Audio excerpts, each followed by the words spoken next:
this thing would be something like a question answer thing, right, Mahavir? Sorry, please repeat.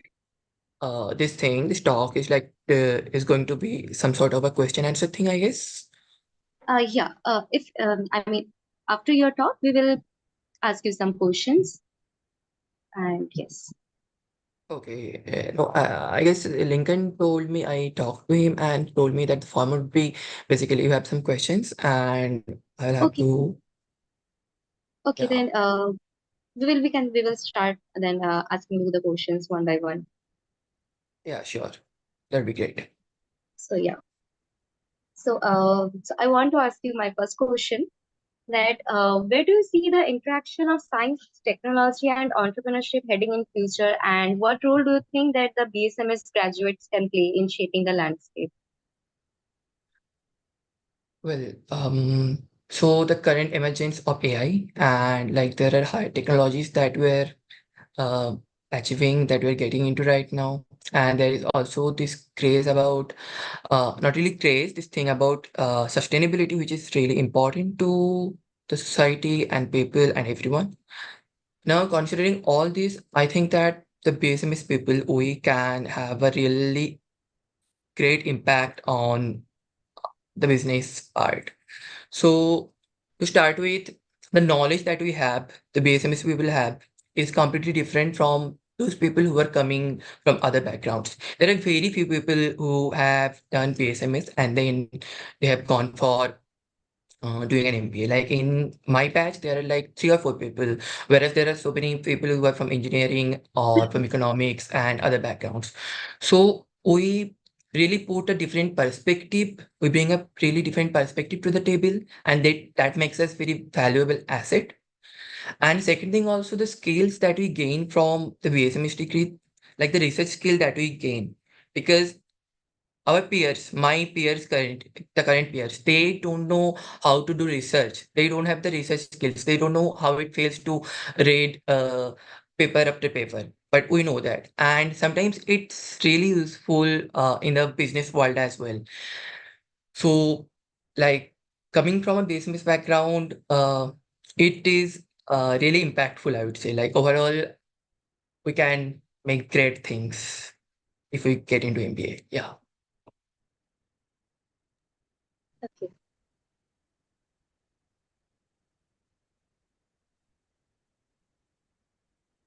So I guess that answer Mahavir, was okay. okay. Mahavir, please ask the next one if you want. Yeah, thank you for your insightful thoughts. My next question to you is how has your experience at IIM Indore shaped your entrepreneurial perspective, and what opportunities did you find there that you believe other students can take advantage of? They can look for. For any entrepreneurship, the most important thing is the idea that you have, right? But that is not the only important thing because the mechanisms that are there, you need to learn them as well. Because without the mechanisms, you can't make your business or whatever entrepreneurship journey you are having, that you can't make that successful. So I think that I am Indore has given me that platform where we are offered so many courses. The faculties are like so great, and there are so many clubs and committees which you can join, and they are active throughout the world. Like in IISER, in my IISER years, our clubs and committees were not that active, and we had our issues. Like there were issues with all the infra and everything were in transit, so that is understandable. But overall, after coming here, I have seen so much active clubs, and also there are fests. There is I5, which is an entrepreneurship fest. There is Utsaha, which is a marketing fest. And there is also IRIS, which is the cultural fest. And also there are other programs that are there in IIM Indore. REP, Rural Engagement Program. In that program, you go to rural, like remote villages in Madhya Pradesh and gain experience. There is Himalayan Outbound Program, where you go to the mountains in the northern region of India, like mostly Himachal and Uttarakhand, and there you learn teamwork and collaboration among your peers. And there is TAPE, the Student Exchange Program, and that really adds value to you both internally and externally to your CV as well. So I think that all these opportunities that I'm having right now in IIM Indore has been shaping me as a person as well as a leader. And I think students who are already here and who will be coming here in the future as well, they should take advantage of all these opportunities that are available here. Thank you. So, my next question is for students who are unsure that whether to follow the traditional academic path or venture into entrepreneurship after the BSMS, what advice would you like to give them in making such decisions? And what, in your view, are the advantages and disadvantages for choosing either of them? Yeah. So this is the problem I guess each and every one of us face, and majorly during fourth year or fifth year when you are doing your master's project. And this is something that I myself faced as well because I was also confused if I should go for a PhD abroad or should I do something different that I want to do. So I would say that this varies from person to person, uh, and according to the circumstances you have, because the circumstances we have cannot be the same, not always the same. So you need to look at that. So you need to look at majorly three things: what you need and what you want, and what would you love to do. So if all of them matches, then it is really great. But if there is some mismatch between them, then you need to know how to prioritize. Like for me, my need and my want, both of them matched, but uh, where I will be happy, that didn't match because I'm happy I'm a dancer. I mean, well, that was in the introduction. So I'm the most happy when I'm dancing. So I might could have taken a path towards something related to dance, but I prioritized and I felt that doing a MBA right now would be more important to me. So now, talking about the advantages and disadvantages, I won't say there is any disadvantage with associated with any of these paths because when you use the word disadvantage, it adds a negative connotation. Because if you are someone who has a research oriented mind, then you are really good to go for a PhD. But if you are someone who has a business oriented mind, then you can go for MBA. That would be really good for you. Now there are some pros and cons personally feel in each of these field. Like if you do a PhD, then there might be a problem. Like if you go for research field or academia, if you, then there might be problem with the funding, and sometimes there are really long working hours in the lab or outside the lab as well. And also after doing PhD, you need to do like more have some more degrees, and after that only you will go somewhere stable in your life, but also you will have your free will of working, and sometimes you will find new things. Sorry. So sometimes you will find new things which can be inspirational to others. On the other hand, in MBA, you might be working under some corporate. And if you're working under some corporate, then you won't have the free will that you will have in academia. But also you will start earning soon. That is one advantage. And also you will have your own free time as well. It's not like the whole day you are working under the corporate. It's mostly 9 to 5 job, and sometimes it's more, sometimes it's less. But you will have your free time as well. And also in the end, if you are going for an entrepreneurship, then you will get some parts of that free will back. So yeah, both of them has their advantages, not advantages, their pros and their cons.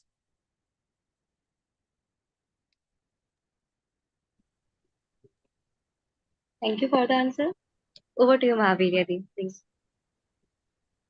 Yeah, so complete. My next question to you would be completing your master's from IISER Berhampur and now pursuing your entrepreneurial pursuits in IIM Indore. Uh, can you talk about how your research mentors played a role in encouraging you to pursue your entrepreneurship journey? Well, so I'll start with the mentors that I had during my master's project. I worked under Dr. Vladimir Krivan from University of South Bohemia, Czech Republic, for my master's project. I had two co-mentors, Dr. Bodhisattva Nandi and Dr. Ritabrata Sengupta. I guess you were familiar with both of them. Yeah. And I would say that they really helped me in all the steps, like throughout everything. My mentor, Dr. Blastamil, he backed me always, like in my research work and also when my voyage into management school, supported me wholeheartedly. When I was preparing for CAT, also I couldn't contribute that much. I couldn't do much work um in my research in my master's project, and we considered that as well. And similarly, Ritabrata sir and Bodhi sir, they also helped me. They always encouraged me. I used to work in Bodhi sir's lab, and he was very supportive throughout. I think that without the support of them, I couldn't be here. Like after I got the admission, they congratulated me afterwards as well, and they told me to keep in contact and all. So yeah, without them, I couldn't be here, honestly. Yeah. Sure. Thank you. So I want to ask my next question to you. That I read about you that your background spans diverse fields from game theory to behavioral ecology and now entrepreneurship. So, how important do you think that interdisciplinary thinking is for students looking to pursue the entrepreneurship? I mean, ventures after a BSMS degree. Like how this helps in your background. Your Well, the interdisciplinary thing, I think, is really important to anyone who is going for an entrepreneurship. Because if you don't have a diverse knowledge about all the aspects that a business have and the aspects outside business as well, then you won't have the whole picture. There are various domains inside business like finance, marketing, and operations, and IT and others. I guess you people might know about them, or it's okay. But and there are other aspects outside business as well. How we are impacting people, and like there are stakeholders, the people and the planet. They are also stakeholders when you are doing a business. And if we don't have a holistic thinking process, if we don't have a exhaustive thinking process, then I don't think we can weigh down all the pros and cons of taking some decision. And through that, uh, it might be possible that we will put some someone else at some risk. So if you have a thinking process which is both holistic and interdisciplinary, then I think you will have a head start compared to the peers uh, that you will have when you're studying.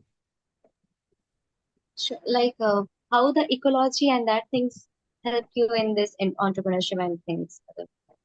With the ecology, I won't say it directly have an impact. I mean, having knowledge in ecology, but indirectly it can. Like I talked about sustainability before, right? So Yeah. when there are conversation about sustainability, there are people who still think that global warming is not real, and like America, there are two half of the population, they think that the global warming is not real. In India, at least the population size is less, but there are still people who think like that. And if you have a knowledge about these things, if you are from a science background, you know that these things are real. And when you're taking a decision, be it in a very small project or be it in a very big, large decision which can impact a mass of people, there this thinking process, this background helps to take a decision which can impact the people, impact the planet in a good way. So yeah, I think this will help in your decision making and have a better world in the long term. Sure. Thank you. Over to you, Mahavir. Yeah, so delving more into practicality, my next question to you would be entrepreneurship is like often associated with learning from failures. Like, can you share an instance from your experience where you thought things didn't go as planned, and the process how you overcame those? Okay. Well, the failure that comes to my mind is when I didn't get the chance into IIT. So from a very early age, I always wanted to get into IIT. Like I had my career path planned. I will do an IIT, BTech from IIT, then probably an MTech, and if not MTech, at least an MBA. But after I gave my JEE Advanced, I knew that it went really bad. Like I wasted a lot of time there, and the world came like crashing down after I went out of the hall. Like I was like, this is done. And I really felt like a disappointment to everyone, to myself as well as my family. Like I've been preparing for 3 or 4 years, studying from ninth, and then your exam is just gone. So it felt like everything is done, over. But then I talked to my sisters. I have two elder sisters, and I talked to them. They really helped. And I realized that this is not the end of the world. There are other things, there are bigger things at play, and I can still achieve something that I want to do. I can still impact people in the longer run. So after that, I recollected myself and gave other exams, and I got chance in IISER Berhampur and also Xavier's presidency and GCCT Engineering Institute in West Bengal. Uh, it's third ranked inside West Bengal. But after that, further, I came into IISER Berhampur because I thought if I'm not having something that I want, let's do something different. And also, IISER is Institute of National Importance. So that is also there. So, mm yeah, like I'd say that, what is the question? Sorry. The question was like learning from failures. How did you overcome the process of? Yeah. So I think that when you're failing at something, you shouldn't stop trying. You shouldn't like lose hope, because you never know what life is going to give you or throw at you. And in the longer run, you don't know where you are going to end. So you might take a pause when you are failing, then you might take a pause, but never stop trying. If you keep trying again and again, then I think in the long term that you will be successful and no one can stop you from doing that. Thank you. So yeah, next I want to ask the question that how do you compare taking risks in research to taking risks in entrepreneurship? Like how do they differ, and in what field you can get the same things out of it? Well, taking risks in research and taking risks in entrepreneurship, I would say that they're very similar to each other, because if you're not taking risk in science, you might not invent anything new. Like inventing anything new is associated with taking some risk. And in entrepreneurship as well, if you're not taking any risk, then you won't be successful. If you take example of, let's say, Thomas Edison from research, and let's say Bill Gates from business background, then uh, they both had failures in the early times of their life. They didn't, they weren't successful at the very start. They became successful by taking risk again and again. The first venture that Bill Gates had, it was not successful at all. But and the same goes with Thomas Edison. So for any business leader or any famous scientist, you will see that similarity. They were never scared to take risks. They are always taking risks to make something new, to bring something new to the world. So yeah, the risks in research and entrepreneurship are, I personally think, are really similar to each other. Sure, thank you. Over to you, Mahavir. Yeah. So my next question to you is like everyone knows you co-founded the dance club at IISER Berhampur.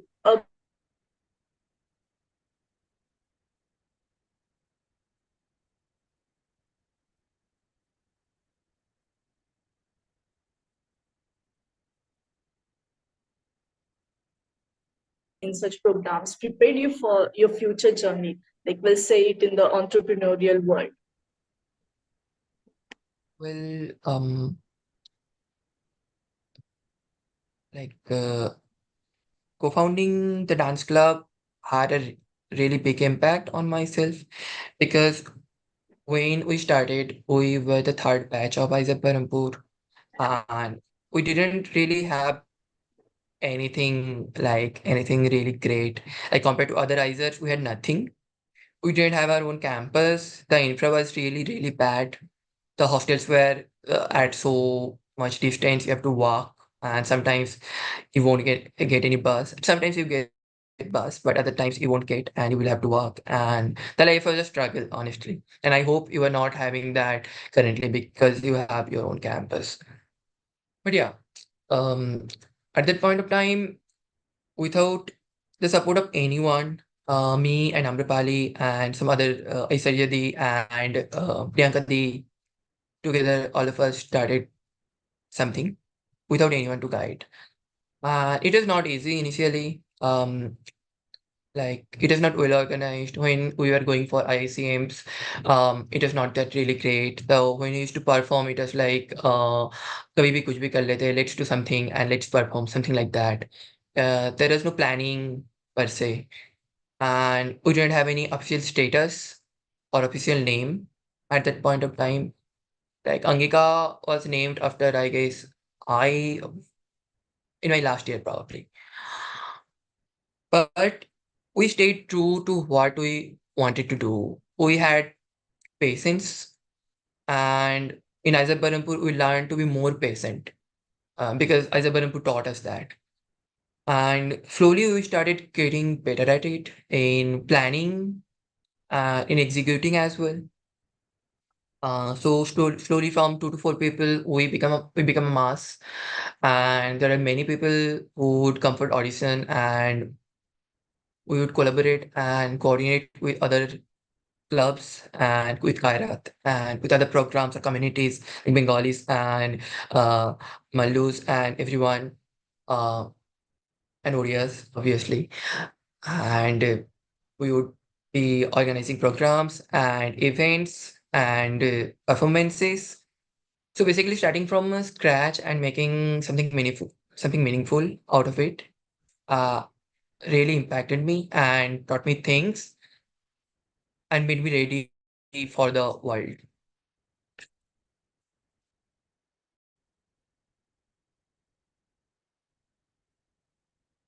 Am I audible? Any new idea. So, what are the methods do you use to validate any idea before investing that in the entrepreneurship thing or about Sorry, any other market?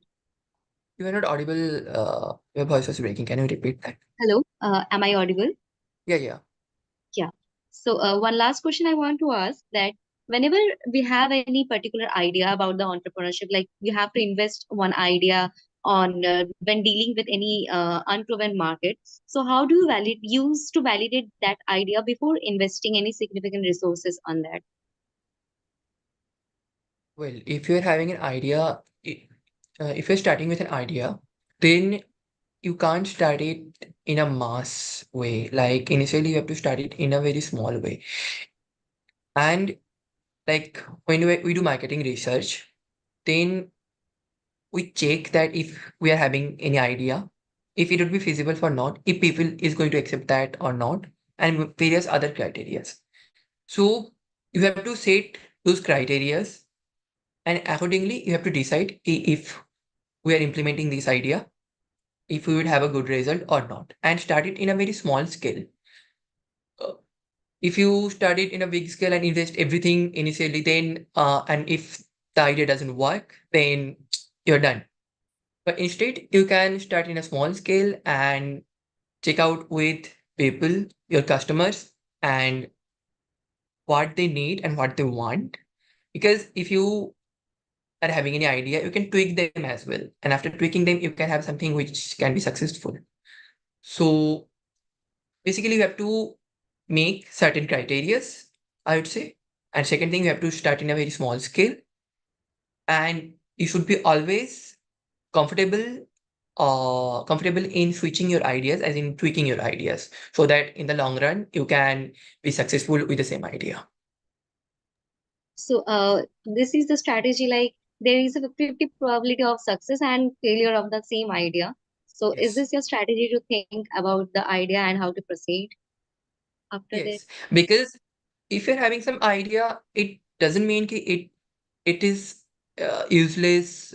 It is completely useless. It's not like that. But if the implementation, like sometimes the idea can be really set. That is true. But it's not always like that. Sometimes there are some meanings, some values attached with it, and uh, the only thing is the idea might not be the perfect thing.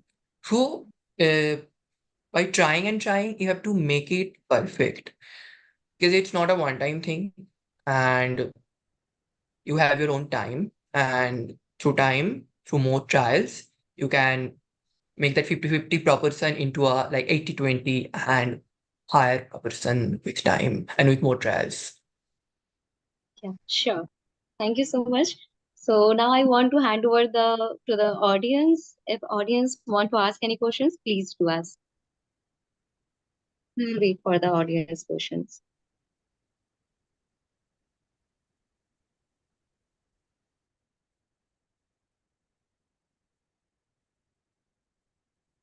You have to unmute them.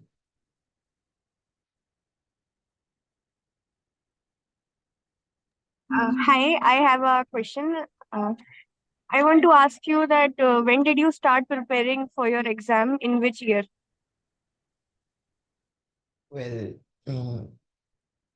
yeah. So talking about my journey, during COVID, when COVID happened, we were in second year. And like I would like to give some background to that as well, um, because I guess to answer that question that is needed.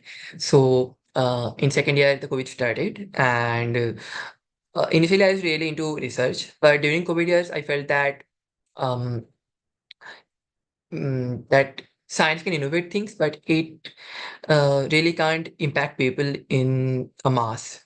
That can be done by businesses only. Because if you see at, let's say, Moderna and AstraZeneca and Pfizer and other companies, if those companies were not there, it would have been possible to uh, treat COVID in that way. Like the vaccine was made in lab only, but the implementation was done by businesses. So at that point of time, during fourth year, I felt that, like during third and fourth year, I felt that uh, through science, I can't do anything practical. So after fourth year, I started preparing. Uh, in the month of August, as much as I can remember, August, yeah, August in during my fifth year, I started preparing, and the exam was at in the month of November. So I had basically 3 months. So yeah, but if you are already sure about what you're going to do in life, I would say that or what you are going to do after BSMS, then I would say that start preparing beforehand, uh, because practicing more and more is really important.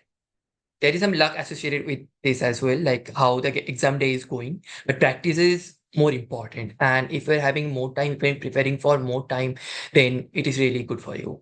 So I would say that for you people, if you're sure about yourself, then you can start preparing beforehand, like from the fourth year only, let's say. Also, how did your CPI and CV internships did they play any major role in the selection criteria of IIMs or any CAT institute? What was the first word? CV and CPI. okay, CPI, yeah. Yeah, they have some impact because all the IIMs, they have some criterias for shortlisting for the interviews as well as for the final list. Some institute give, let's say 10% to 10th grades, 10% to 12th, and 10% to um, uh, uh, undergrad grades. And like it varies from institute to institute. And the CV, this is for the shortlisting and for the final selection. And for the CV thing would be impactful when you are going for the interview process, because if you have a very diverse background and all the interviewers will be very interested in you. Like this happened with me in all of my interviews because they are very interested. You did BSMS, you studied maths and biology, and now you are going for business and management. And why is that? That would make you very interesting. And if you have good extracurricular as well, then that also make them interested in you. So I'd say that both of them has great impacts. So you should look at the CPI as well, because some people might be telling you that CPI is not important, but it is important to some extent. So yes, I guess that answers your question. Uh, Hello, Bhaiya. I would like to ask you whether like the structure of our course curriculum of BSMS, was it any way helpful for you to crack the exam? Or was it like more, or did it make it more difficult to crack the exam, our structure and course curriculum? Well, I would say that in some way it helped me because when you're preparing, at least when I prepared, I had to do my master's project, and parallelly I had to study for CAT. Now, from the very early years in IISER, we started doing multiple things. We started to study multiple things, and we learned time management and how to study in a more structured, in a better way. At least I did. So that helped me in the time when I was preparing for CAT. Because if you don't know time management, then I don't think it would, I mean, I think it would be really difficult for you to crack any exam per se. And I think that either the curriculum of IISER's courses and everything that helped me in that aspect. But it didn't really have any negative impact on me, I would say. But it mostly had positive impact. Thank you, Bhaiya. Like after coming here as well, coming to IIM Indore as well, uh, I feel that my years in IISER is very helpful to me, is being really helpful to me because I see some people struggle with time management, and I'm always good with managing my time, my tasks here. So I feel that that impacted me, and that still is impacting me in a good way. Okay, Bhaiya.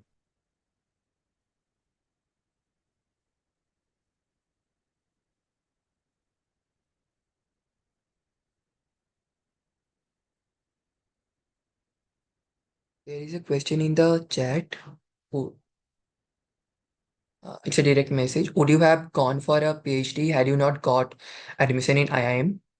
On a more general note, do you think you would have anyhow ended up in management later, or was it spontaneous? Well, I don't think that if I didn't get any admission in IIM, I would have gone for any PhD, because in my later years, as I told you, it is from Aniket. This question is from Aniket. So yeah, because yeah, in my later years, when I was doing my master's project, I felt that research is not really my cup of tea, as in I enjoy doing it, but I don't enjoy it that much compared to my peers, compared to my friends. And also, I told you that I felt that science can impact people, but uh, the real impact is done by business, by management. And also, my father has his own furniture business, and he started from scratch, from nothing at all. And he made one of the biggest shops in our area. And I've been always inspired by that, and I have always wanted to do something like that. So I think overall, I would have gone for an MBA in the end. So I don't think that it was overall spontaneous. Like there is some spontaneity, obviously, but there is some deep thinking behind the decision as well.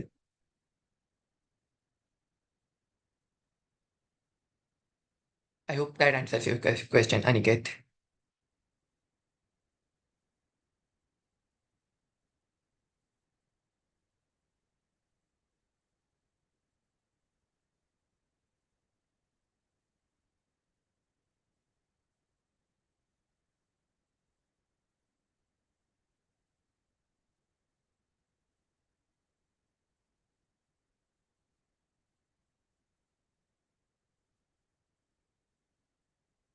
Any more questions? So, any more questions from the audience side? Acha, Bhaiya, you mentioned time management. Can you share some secrets or insights about time management which will be helpful for us, even now in the BSMS curriculum? Okay, yeah. So time management, if you want to do in a really great way, then I think you should learn how to structure or sort your work first thing, like to sort your work in buckets, and then you need to prioritize them because some things might be more important, some things might be less important. So you need to prioritize them. And after that, um, you will also have to allot time to each of them. Let's say there are many tasks at hand. I'm having a dance program that I need to do. I have to submit an assignment. I have to do a project which is long term as well.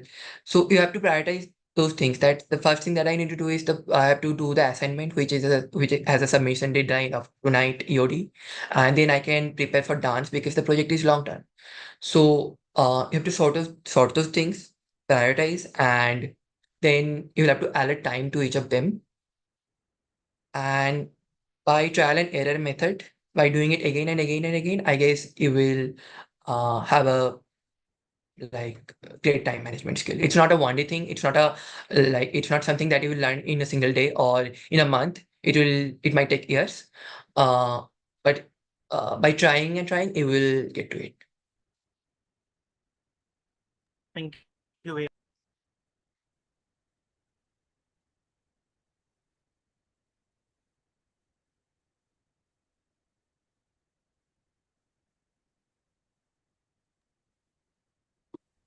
Any more questions?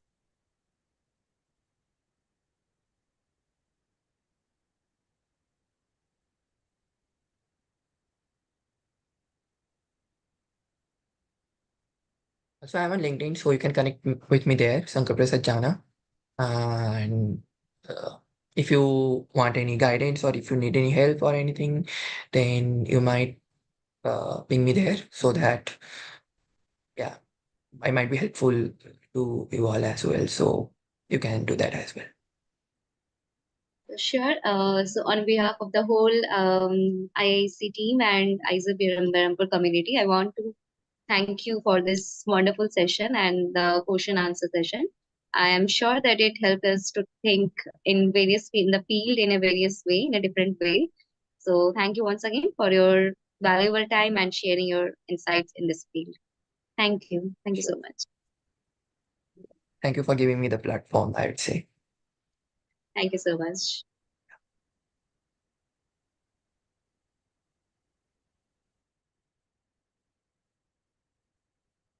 And now I want to end the session.